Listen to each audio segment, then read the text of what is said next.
হরে কৃষ্ণ। আজ 10ই আষাঢ় 1433 ও 25শে জুন 2026 বৃহস্পতিবার, পাণ্ডবা নির্জলা একাদশী। এই পবিত্র দিনে আমি ভাগবত পাঠ করছি। আজ আমি পাঠ করছি ভাগবতের চতুর্থ স্কন্দ দ্বিতীয় ভাগ, ষড়বিংশতি অধ্যায়, পুরঞ্জনের মৃগয়ায় গমন এবং তার মহিষীর ক্রোধের শ্লোক 7 থেকে 8। अच्युतं केशवं कृष्ण दामोदरं रामो नारायणं जानकी वल्लभम। श्लोक 7। ज एवं कर्म नियतं विद्वान् कुर्वीत मानव कर्मणा तेनो राजेन्द्र ज्ञानेनो न स लिप्यते। অনুবাদ। নারদ মুনি মহারাজ প্রাচীন বর্হিষ্মতকে বলতে লাগলেন, হে রাজন, যে ব্যক্তি বৈদিক শাস্ত্রের নিয়ম অনুসারে কর্ম করেন তিনি কখনো সকাম কর্মে লিপ্ত হন না। তাৎপর্য: সরকার যেমন নাগরিকদের বিশেষভাবে কার্য করার জন্য বাণিজ্যিক অনুমতি, ট্রেড লাইসেন্স প্রদান করেন, তেমনি আমাদের সমস্ত সকাম কর্মগুলিকে নিয়ন্ত্রিত এবং সংযত করার জন্য বেদে নানা প্রকার নির্দেশ দেওয়া হয়েছে। সমস্ত জীবই এই জড়জগতে এসেছে উপভোগ করার জন্য, তাই এই উপভোগ করার প্রবণতাকে নিয়ন্ত্রিত করার জন্য বেদ প্রদান করা হয়েছে। যিনি বৈদিক বিধান অনুসারে তার ইন্দ্রিয় সুখ উপভোগ করেন তিনি কখনো তার কর্মের বন্ধনে আবদ্ধ হন না। সেই সম্বন্ধে ভগবদ্ গীতায় 3:9 বলা হয়েছে, যজ্ঞার্থাৎ কর্মণ, যজ্ঞ অনুষ্ঠানের জন্য অথবা ভগবান শ্রী বিষ্ণুর সন্তুষ্টি বিধানের জন্যই কেবল কর্ম করা উচিত, অন্যত্র লোকহয়ম কর্মবন্ধন। তা না হলে যে কোনো কর্মই ফল উৎপাদন করবে, যার দ্বারা জীব আবদ্ধ হয়ে পড়বে। মনুষ্য জীবনের বিশেষ উদ্দেশ্য হচ্ছে জন্ম, মৃত্যু, জরা ও ব্যাধির বন্ধন থেকে মুক্ত হওয়া। তাই নির্দেশ দেওয়া হয়েছে তিনি যেন বৈদিক বিধিনিষেধ অনুসারে এমনভাবে কর্ম করেন যাতে তিনি তার ইন্দ্রিয় সুখভোগের সমস্ত বাসনা চরিতার্থ করতে পারেন এবং সেই সঙ্গে ধীরে ধীরে জড়জগতের বন্ধন থেকে মুক্ত হতে পারেন। এই প্রকার নিয়ম অনুসারে অনুষ্ঠিত কর্মকে বলা হয় জ্ঞান। বাস্তবিক পক্ষে বেদ শব্দটির অর্থ হচ্ছে জ্ঞান।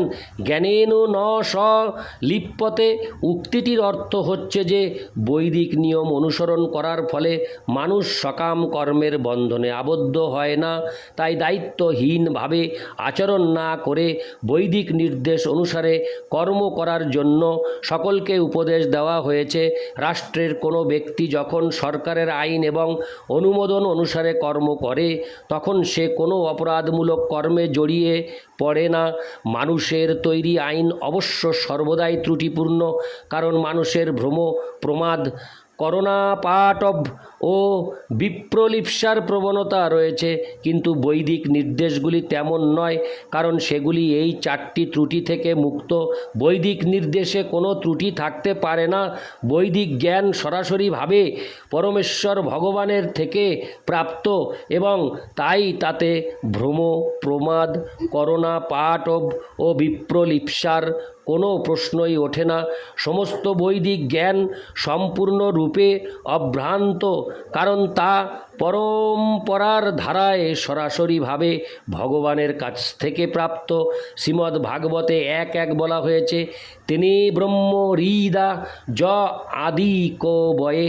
এই ব্রহ্মাণ্ডের প্রথম সৃষ্টি, হরে কৃষ্ণ, এই ব্রহ্মাণ্ডের প্রথম সৃষ্ট জীব হচ্ছেন ব্রহ্মা। তার আর একটি নাম হচ্ছে আদি কবি। তার হৃদয়ে শ্রীকৃষ্ণ তার উপদেশ প্রদান করেছিলেন। স্বয়ং ভগবান শ্রীকৃষ্ণের কাছ থেকে এই বৈদিক উপদেশ প্রাপ্ত হওয়ার পর ব্রহ্মা পরম্পরার ধারায় নারদকে সেই জ্ঞান দান করেছিলেন এবং নারদ তা ব্যাসদেবকে প্রদান করেছিলেন। এইভাবে বৈদিক জ্ঞান সম্পূর্ণরূপে নিখুঁত। আমরা যদি বৈদিক জ্ঞান অনুসারে আচরণ করি তাহলে পাপকর্মে লিপ্ত হওয়ার কোনো প্রশ্নই ওঠে না। ইতি শ্লোক 7। শ্লোক 8। অন্যথা কর্ম কুর্বাণ মানারূঢ় নিবদ্ধতে গুণ প্রবাহ পতিত নষ্ট প্রজ্ঞ ব্রজোত্তধ। অনুবাদ, আর যে ব্যক্তি নিজের খেয়াল খুশিমতো আচরণ হরে কৃষ্ণ অনুবাদ, আর যে ব্যক্তি নিজের খেয়াল খুশিমতো আচরণ করে সে তার অহংকারের প্রভাবে অধঃপতিত হয় এবং এইভাবে প্রকৃতির তিনটি গুণের বন্ধনে আবদ্ধ হয়। তার ফলে জীব তার প্রকৃত বুদ্ধি বর্জিত হয়ে জন্ম মৃত্যুর চক্রে চিরকালের জন্য হারিয়ে যায়। এইভাবে সে মলের কীটাণু থেকে শুরু করে ব্রহ্মলোকে অতি উন্নত পদ পর্যন্ত বিভিন্ন যোনিতে ভ্রমণ করে। তাৎপর্য, এই শ্লোকে বহু গুরুত্বপূর্ণ শব্দ রয়েছে। প্রথমটি হচ্ছে অন্যথা, যা বৈদিক বিধি নিষেধের পরোয়া করে না, যারা তাদের ইঙ্গিত করছে। বেদের বিধি নিষেধগুলিকে বলা হয় শাস্ত্রবিধি। ভগবদ্ গীতায় স্পষ্টভাবে উল্লেখ করা হয়েছে যে যারা এই শাস্ত্রবিধি স্বীকার না করে অহংকারে মত্ত হয়ে নিজের খেয়াল খুশিমতো আচরণ করে তারা কখনো সিদ্ধ লাভ করতে পারে না, এমনকি সুখী হতে পারে না অথবা জড় জগতের বন্ধন থেকে মুক্ত হতে পারে না। য শাস্ত্র বিধিমুৎসৃজ্য বর্ততে কামকারত ন সিদ্ধিমোবাপ্নোতি ন সুখং ন পরাঙ্গতিম। যারা শাস্ত্রবিধি পরিত্যাগ করে নিজের খেয়াল খুশিমতো আচরণ করে তারা কখনো সিদ্ধি লাভ করতে পারে না, সুখী হতে পারে না এবং পরম গতি লাভ করতে পারে না। ভগবদ্গীতা 16:23। এইভাবে যারা জেনে শুনে শাস্ত্রবিধি লঙ্ঘন করে তারা জড়া প্রকৃতির গুণের দ্বারা দৃঢ় থেকে দৃঢ়তর বন্ধনে আবদ্ধ হয়। তাই মানব সমাজের কর্তব্য বৈদিক বিধি নিষেধগুলি পালন করা, যার সারমর্ম ভগবদ্গীতায় বর্ণিত হয়েছে।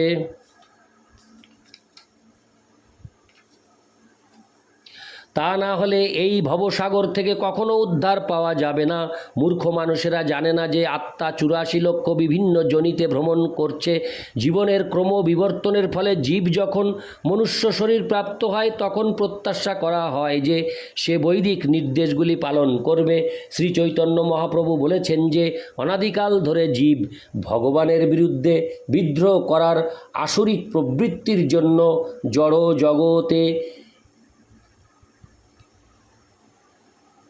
ত্রিতাপ দুঃখ ভোগ করছে। শ্রীকৃষ্ণও সেই কথা প্রতিপন্ন করে ভগবদ্গীতায় 15:7 বলেছেন, মমৈবাংশ জীবলোকে জীবভূত সনাতন মনঃ ষষ্ঠানীন্দ্রিয়াণি প্রকৃতিস্থানি কর্ষতি। এই জড়জগতের বদ্ধ জীবেরা আমার শাশ্বত অংশ। জড়জগতের বন্ধনে আবদ্ধ হওয়ার ফলে তারা মনসহ 6টি ইন্দ্রিয়ের দ্বারা এই জড়জগৎকে ভোগ করার জন্য কঠোর সংগ্রাম করছে। প্রতিটি জীবই ভগবানের বিভিন্ন অংশ। তাই এই জড়জগতে আবদ্ধ হয়ে ত্রিতাপ দুঃখ ভোগ করার কোনো কারণই তার নেই। কিন্তু ভোক্তা হওয়ার ভ্রান্ত প্রচেষ্টার ফলে সে স্বেচ্ছায় এই বন্ধন স্বীকার করেছে।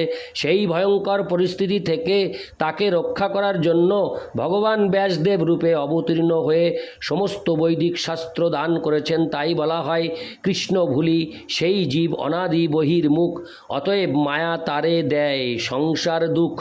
শ্রীকৃষ্ণকে ভুলে যাওয়ার ফলে জীব বহির্মুখ হয়েছে। তাই শ্রীকৃষ্ণের মায়া শক্তি তাকে এই জড় জগতে নানা প্রকার দুঃখ দিচ্ছে। চৈতন্য চরিতামৃত মধ্য 20:117। মায়ামুগ্ধ জীবের নাহি শত কৃষ্ণ জ্ঞান, জীবেরে কৃপায় কৈলা কৃষ্ণ বেদ পুরাণ।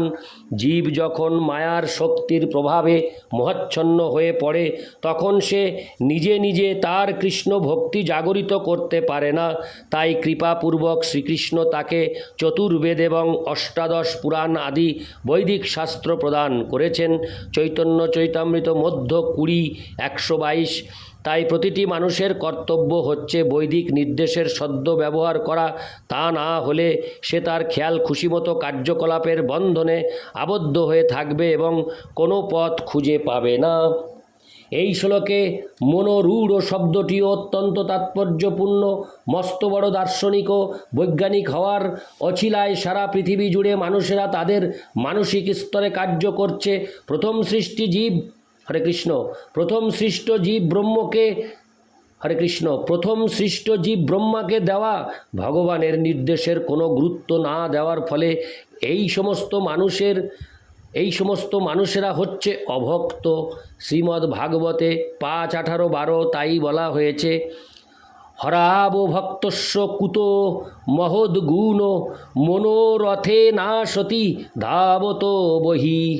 যারা ভগবানের ভক্ত নয় তাদের কোনো সদ্গুণ থাকতে পারে না, কারণ তারা মানসিক স্তরে কার্য করে। যারা মানসিক স্তরে কার্য করে তাদের সময়ে সময়ে জ্ঞানের মান পরিবর্তন করতে হয়। আমরা তাই দেখতে পাই যে একজন দার্শনিকের সঙ্গে অন্য দার্শনিকের মতের মিল হয় না, এবং একজন বৈজ্ঞানিক অন্য আর একজন বৈজ্ঞানিকের মতবাদের বিরোধিতা করে তার মতবাদ উপস্থাপন করে। প্রকৃত জ্ঞানরহিত হয়ে মনোধর্মের স্তরে কার্য করার ফলে এই সব হয়। কিন্তু বেদের উপদেশের মাধ্যমে আমরা আদর্শ জ্ঞান লাভ করতে পারি। বেদের বাণী কখনো কখনো পরস্পর বিরোধী বলে মনে হলেও তা অভ্রান্ত। যেহেতু বেদ হচ্ছে জ্ঞানের আদর্শ মান, আপাত দৃষ্টিতে কখনো কখনো তাদের পরস্পর বিরোধী বলে মনে হলেও তা বিনা দ্বিধায় স্বীকার করা উচিত। কেউ যদি তা স্বীকার না করে তাহলে সে জড় জগতের বন্ধনে আবদ্ধ থাকবে। এই শ্লোকে জড়জাগতিক পরিস্থিতিকে গুণ প্রবাহ বলে বর্ণনা করা হয়েছে, অর্থাৎ এই জড়জগৎ প্রকৃতির 3টি গুণের প্রবাহ স্বরূপ। শিল ভক্তিবিনোদ ঠাকুর তাই তার একটি গানে বলেছেন, মিছে মায়ার বসে যাচ্ছ ভেসে খাচ্ছ হাবুডুবু। ভাই, তুমি দুঃখ কষ্ট ভোগ করছো কেন? কেন তুমি কখনো সংসার সমুদ্রের তরঙ্গে নিমজ্জিত হচ্ছ এবং কখনো জলের উপর ভেসে উঠছ? জীব কৃষ্ণদাস এ বিশ্বাস করলে তো আর দুঃখ নাই। তুমি যদি নিজেকে শ্রীকৃষ্ণের নিত্যদাস রূপে গ্রহণ করতে পারো তাহলে তুমি এই সমস্ত দুঃখ দুর্দশা থেকে মুক্ত হতে পারবে। জীব যখনই শ্রীকৃষ্ণের শরণাগত হয়ে আদর্শ জ্ঞান গ্রহণ করে, যা ভগবদ্গীতায় যথাযথভাবে বর্ণিত হয়েছে, তখন সে জড়া প্রকৃতির বন্ধন থেকে মুক্ত হয় এবং তখন আর সে অধঃপতিত হয়ে সেই জ্ঞান হারায় না। নষ্টপ্রজ্ঞ, প্রজ্ঞ মানে পূর্ণ জ্ঞান, এবং নষ্টপ্রজ্ঞ মানে হচ্ছে যার পূর্ণ জ্ঞান নেই, যার পুনর্জ্ঞান নেই। হরে কৃষ্ণ। যার পূর্ণ জ্ঞান নেই, যে কেবল মনোধর্ম প্রসূত জল্পনা কল্পনা করে। এই প্রকার মানসিক জল্পনা কল্পনার ফলে মানুষ নারকীয় অবস্থায় অধঃপতিত হতে থাকে। শাস্ত্রবিধি লঙ্ঘন করলে হৃদয় কখনো নির্মল হয় না। হৃদয় যদি নির্মল না হয় তাহলে জীব প্রকৃতির 3 গুণের প্রভাবে কর্ম করে। সেই সমস্ত কর্ম ভগবদ্গীতার 17 অধ্যায়ের 1 থেকে 6 শ্লোকে খুব সুন্দরভাবে বিশ্লেষণ করা হয়েছে। ভগবদ্গীতায় 2:45 আরও বিশ্লেষণ করা হয়েছে। ত্রিগুণ্য বিষয়া বেদা নিস্ত্রৈগুণ্য ভবার্জুন নির্দ্বন্দ্ব নিত্য সত্যস্থ নির্যোগক্ষেম আত্মবান। বেদে প্রধানত জড়া প্রকৃতির 3 গুণের বিষয়ে বর্ণনা করা হয়েছে। হে অর্জুন, তুমি সেই সমস্ত গুণের অতীত হও, সমস্ত দ্বন্দ্বভাব থেকে এবং লাভ ও সুরক্ষার সমস্ত দুশ্চিন্তা থেকে মুক্ত হও এবং আত্মায় অবস্থিত হও। সারা জগৎ এবং সমস্ত জাগতিক জ্ঞান প্রকৃতির এই 3 গুণের অন্তর্ভুক্ত। এই সমস্ত গুণগুলি অতিক্রম করা কর্তব্য এবং সেই নির্গুণ স্তর প্রাপ্ত হতে হলে পরমেশ্বর ভগবানের নির্দেশ পালন করা অবশ্য কর্তব্য। এইভাবে মানুষ তার জীবন সার্থক করতে পারে। তা না হলে সে 3 গুণের তরঙ্গের আঘাতে সংসার সমুদ্রে নিমজ্জিত হবে। সেই তত্ত্ব শ্রীমদ্ ভাগবতে 7:5-30 প্রহ্লাদ মহারাজের বাণীতে স্পষ্টীকৃত হয়েছে।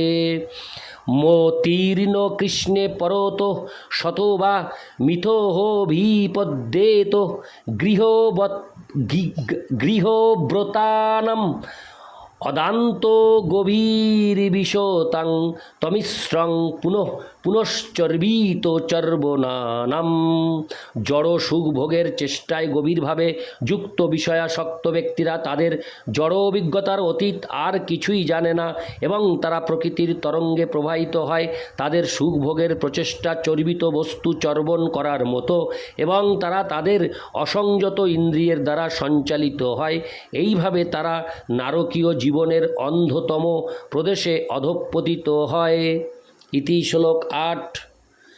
অচ্যুতম কেশবম কৃষ্ণ দামোদরম রাম নারায়ণম जानकी वल्लभम। हरे कृष्ण